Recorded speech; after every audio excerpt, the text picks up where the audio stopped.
Let's talk about ETH. You have a different type of relative value metric there. I think it was sort of your, I guess your approximation of like sort of like the Buffett coefficient. And Yeah, I'd love to, yeah, please go ahead. so in equities, the Buffett indicator is when you divide the market cap of the S&P 500 relative to the GDP of a country to measure, how how expensive are, the top 500 companies relative to the actual economic output. And so when I think of smart contract platforms like blockchain, like Ethereum or Solana, I think of these as decentralized microeconomies. And normally you wouldn't kind of do competitive analysis against, two economies like that. You would just kind of look and say like, okay, country A is growing, expected to grow its economy this much this year. Country B is expected to grow the economy this much. But these are microeconomies. And again, all the data is available so you can see. And so I look at the sum of all fees generated across the Ethereum network and the Solana network, right? And so this is looking at applications that are built on layer two. So it's not just the base network as well.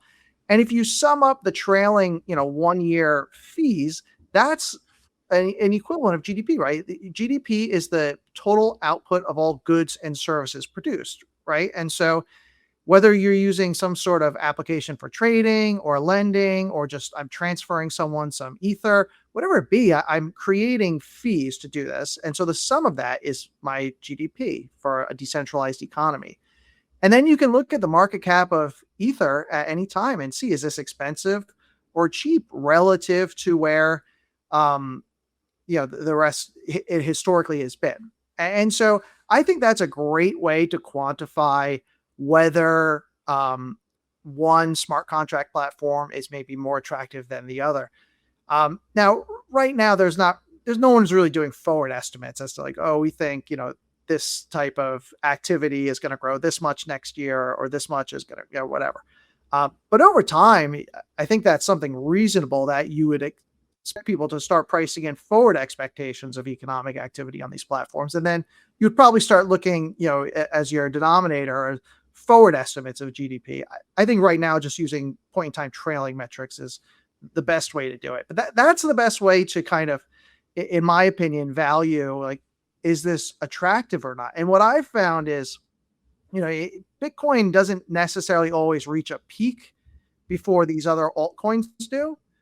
But when you get these altcoins to the top of their range, I mean, that can be a good sign to maybe, if you're a more active investor, reduce your exposure and add somewhere else, or maybe shift back to Bitcoin, or just take some off the top for a gain. So I think those are very helpful because they've actually traded in some reliable ranges over the past couple of years. Now, history is kind of short on all of this, and things could change, but that's generally how I think about both Ethereum and Solana, and really any smart contract platform. Yeah. It's interesting you did this. I mean, I published a story in Forbes a couple of years ago. It probably was my best read, and besides the Sam Bankman-Fried cover, and but definitely my most controversial. It was $20 billion crypto zombies. I published it in 2023 in the I springtime. remember that article. And I did something similar to what you had. I mean, I tried to come up with a few valuation metrics, frameworks to put out eliminate the noise. Like, we didn't count the number of active wallets because that can be so easily gamed. We didn't look at like transfer volume because frankly that had a lot to do with just moving assets between exchanges and platforms. We looked at like active developers.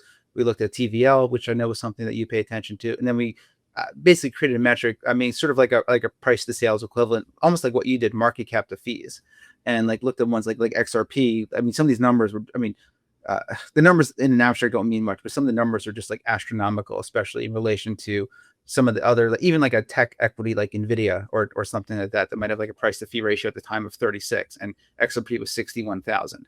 But like Ethereum, I mean, the number would seem really high. Solana, the number would still seem really high, but those weren't zombies because there was clearly activity happening there. So I get the relative value aspect of it and trying to figure out like where they are in these cycles because of the momentum. But I'm curious, like, how you also just account for the fact that these are momentum plays, and if you had to like, sort of put into buckets like 90% momentum, 10% value, or like how would you fit with that? And I wonder too, like at some point, like when do we have to assume that some of these tokens are mature enough that they really like it should really be almost like 90% value and 10% momentum? I mean, there's blockchains out there. I mean, some of the ones I called down in the article, I mean, Tezos or Algorand, or I mean, XRP was a big one. Now they're transitioning to smart contracts. I mean, they've been around for almost 10 plus years at this point.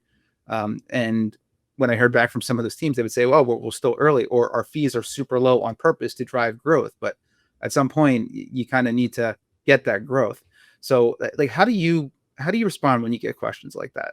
Yeah. So just quickly, and this is the biggest issue with the crypto market is like protocols don't die. They're always just kind of like floating around forever, even if no one uses them. But that's literally why I called them zombies in the story. Yeah. Because and so the what I think about is beyond. So right, if you're thinking about fundamental investing, you want a valuation, you want a way to empirically compare these things. And you brought up a point that some of these price to sale metrics or market cap to GDPs, right? They're super high, and you would really, if there was a stock, you would never consider something like, oh, this trades in a range like that. But that's relative value, because if you think of stocks, there could be a stock that trades, it's a good stock. It's maybe a GARPy growth company that trades between 20 and 40 times earnings, and it's a great company. And then you might compare that to another stock that trades at 10 to 20 earnings because it's maybe a little slower growth. It's been around a long time, but you wouldn't say like, oh my, this company trading at 20 to 40 times is so expensive because it's at 20 times, right? That's the low end of its range. And so I think like even when you do this with cryptocurrencies, even if you get large numbers, which for some of them were quite large, again, it's a way of kind of anchoring your perspective about where it is today versus where it's been throughout history. And that's the important thing. So, because the other thing you have to consider, and you went there, was like, what is the fundamental debate about this asset?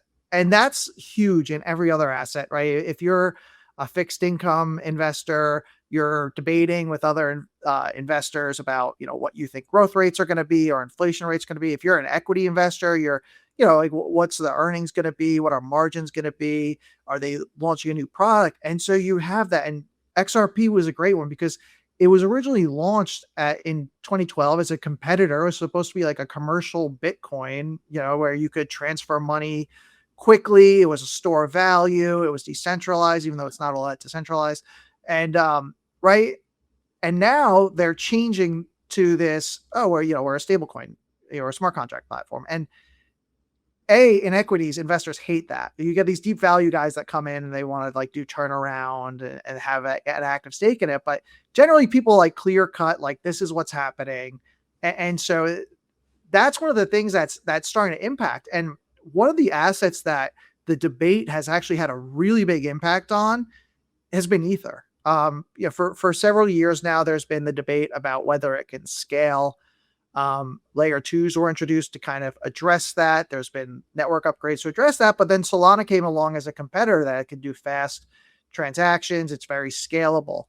And so if you look at the price action during the latest crypto bull market, Ether lagged everything else. And it wasn't until last summer when you had Ether treasury companies starting to form that the price actually started really reacting.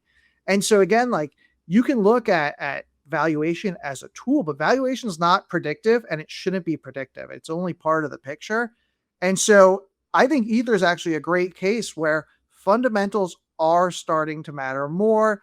Again, it needed a new narrative to make it, to kind of breathe some life into it.